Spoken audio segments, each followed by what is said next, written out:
जब आप श्राद्ध करते हो, तर्पण करते हो, कोई भी काम करते हो, उसमें शंका नहीं होनी चाहिए, उसमें अश्रद्धा नहीं होनी चाहिए, शंका नहीं होनी चाहिए। शंका करोगे तो मामला गड़बड़ हो जाएगा। भरोसा होना चाहिए। और पितरों के काम में तो 110% होना चाहिए, नहीं तो वो पिंड और वो चीज दूसरी जगह चली जाएगी। आगे सुनो, श्राद्ध में शंका करने का परिणाम व शंका करने के लाभ। शंका के लाभ तो नहीं हो सकते, लाभ तो श्रद्धा के ही होगी, शंका का तो लाभ नहीं होगा। बृहस्पति जी कहते हैं, स्वयं बृहस्पति देव,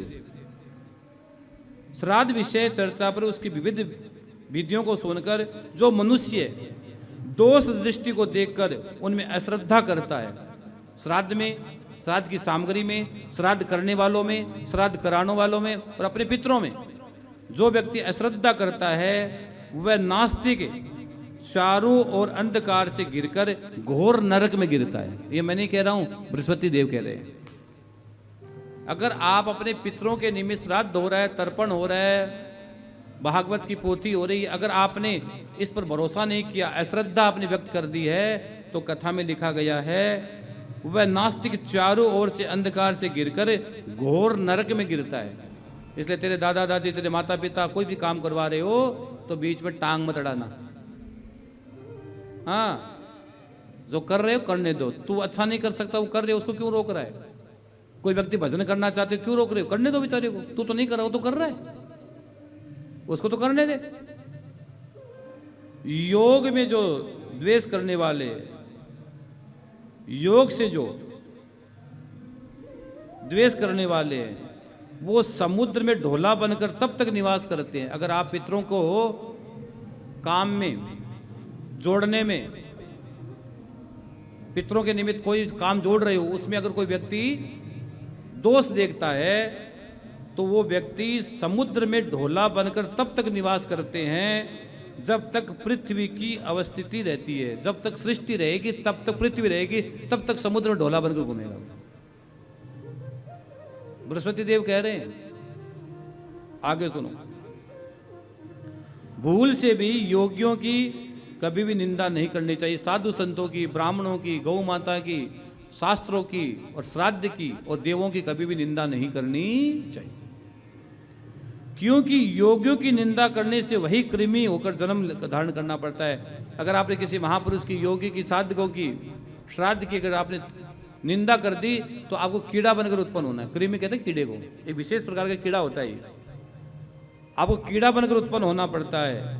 योग परायण योगेश्वरों की निंदा करने वाले से मनुष्य चारों ओर अंधकार से आच्छन्न निश्चय ही होकर घोर नरक में पड़ता है। आत्मा को वश में रखने वाले योगेश्वरों की निंदा जो मनुष्य सुनता है, अगर कोई व्यक्ति आपके सामने पितरों की, देवताओं की, ब्राह्मणों की, योगियों की, योगेश्वर की जो निंदा करता है और आप उसको सुनते हो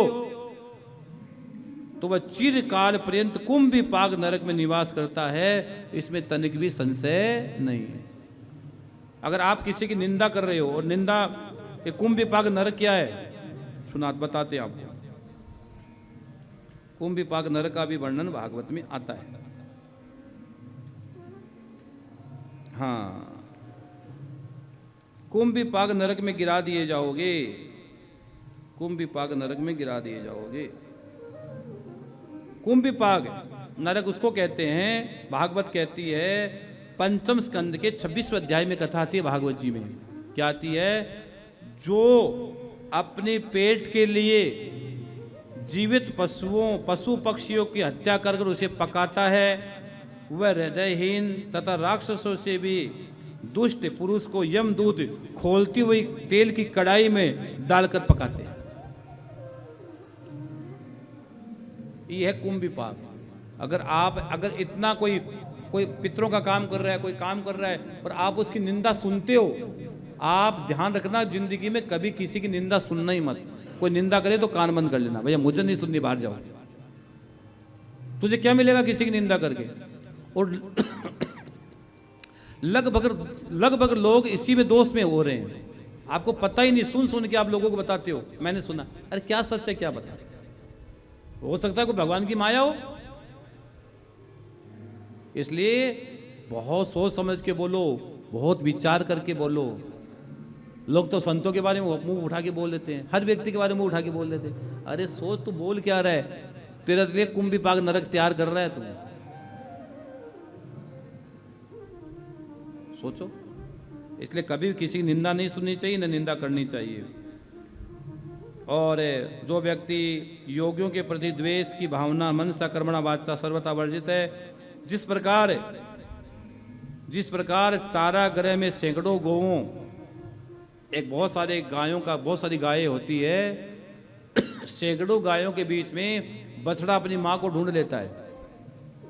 1000 गाय हो, 1000 गाय, और 1000 गाय के बीच में बछड़ा अपनी माता को ढूंढ लेता है कि मेरी माँ है। उसी प्रकार श्राद्ध कर्म में दिए गए पदार्थ को मंत्र वहां तक पहुंचा देता है। अगर जैसे श्राद्ध कर्म करोगे और मंत्र पढ़ोगे, तर्पण करोगे, पिंडदान करोगे, उनके निमित्त जो भी करोगे, पूजा कराओगे, पाठ कराओगे, अनुष्ठान कराओगे, भजन कराओगे, उनके निमित्त जो भी तुम दोगे वह सीधा का सीधा वहां पहुंचा देता है, पहुंच जाता है। और जहां लक्षित जीव अवस्थित रहता है, वो चाहे कहीं पे भी हो, कहीं भी पड़ा हो, तुम यहां से दोगे वो चीज उसको मिल जाएगी। पितरों के नाम, अब देखो कई बात मैं बोलता हूं, बात फिर आ गई। पितरों के नाम, गोत्र, इसलिए गोत्र का बड़ा महत्व होता है। गोत्र, मंत्र, श्राद्ध में दिए गए अन्न को उसके पास ले जाते हैं। आप नाम, मंत्र, गोत्र से कोई चीज देते हो तो सीधा का सीधा उस आत्मा तक पहुंच जाती है। वो आत्मा कहीं पे भी हो, कौन लेके जाता है उस चीज को? वो मंत्र लेके जाता है। क्या लेके जाता है? वो मंत्र उसको वहां तक लेके चला जाता है। इसलिए आपको करना चाहिए। जो मनुष्य इस श्राद्ध के महात्म्य को नित्य श्रद्धा भाव से, क्रोध को वश में रखकर, लोभ आदि से रहित होकर श्रवण करता है, वह अनंत काल पर्यंत स्वर्ग को भोगता है। समस्त तीर्थों एवं दानों का फल उसे प्राप्त हो जाता है। जो व्यक्ति श्राद्ध कर्म कैसे करना चाहिए, क्यों करना चाहिए, हमारा क्या लक्ष्य है, हमारा क्या ध्येय है, अगर पूरा ईमानदारी से सुनकर पूरी श्रद्धा से श्राद्ध करता है तो अनंत काल तक स्वर्ग को भोगता है और समस्त तीर्थों दानों के फल से वो मोक्ष को प्राप्त हो जाता है, वो मोक्ष को प्राप्त हो जाता है। ये बात है भाई रे। इसलिए आप भी जो भी कर रहे हो, अपने पितरों के निमित्त श्रद्धा और विश्वास के साथ करने की आदत डालो, करने की आदत डालो।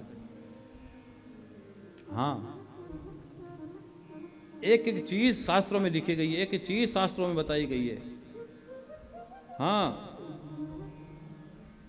इसलिए श्रद्धा भगवान के भजन में होनी चाहिए, श्रद्धा ठाकुर की पूजा में होनी चाहिए।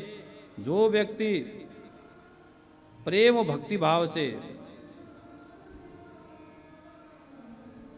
भगवान कृष्ण गीता में कहते हैं, उनसे मैं, जो मेरे से प्रेम करते हैं, नित्य मुझ में एक ही भाव में स्थित हुआ, अनन्य प्रेम भक्ति वाला ज्ञानी भक्त अति उत्तम है, क्योंकि मुझे तत्व से जानने वाले ज्ञानी को मैं अत्यंत प्रिय हूँ, वह ज्ञानी मुझे अत्यंत प्रिय है। ये भगवान कृष्ण गीता में कहते हैं। इसलिए विवेक के साथ, बुद्धि के साथ और श्रद्धा और विश्वास के साथ हमें अपने पितरों के लिए काम करना चाहिए, क्योंकि पितरों के उपकार 1000 है। आपके पितरों के एक उपकार नहीं आप पर, आपके पितरों के आप पर हजारों उपकार है। एक ऋण का उत्तर तुम नहीं दे सकते हो, हजारों हजारों उपकार तुम्हारे पितर तुम पर करके बैठे हैं। हाँ, एक एक ऋण आप उतार नहीं सकते हो, लेकिन उसकी पूजा, श्रद्धा भाव, श्राद्ध करके, तर्पण करके आप पूर्ण होने का प्रयास कर सकते हैं। और ये प्रार्थना करें उनकी मुक्ति हो जाए, बात करें, क्योंकि आपको ही बार बार जन्म तो मिलना नहीं है। आप ये सोचोगे आप हमेशा रहोगे, और रहोगे नहीं। आप सोचो कि बार बार जन्म मिल जाएगा, जन्म मिलना नहीं है। मिल गया, ये तोहफा है, अब इस तोहफे में जो लेना चाहो ले लो, ये तो बोनस है, आनंद ले लो। मिल गया मनुष्य शरीर आपको, कितना समय तो निकाल दिया और निकलता ही चला जाएगा।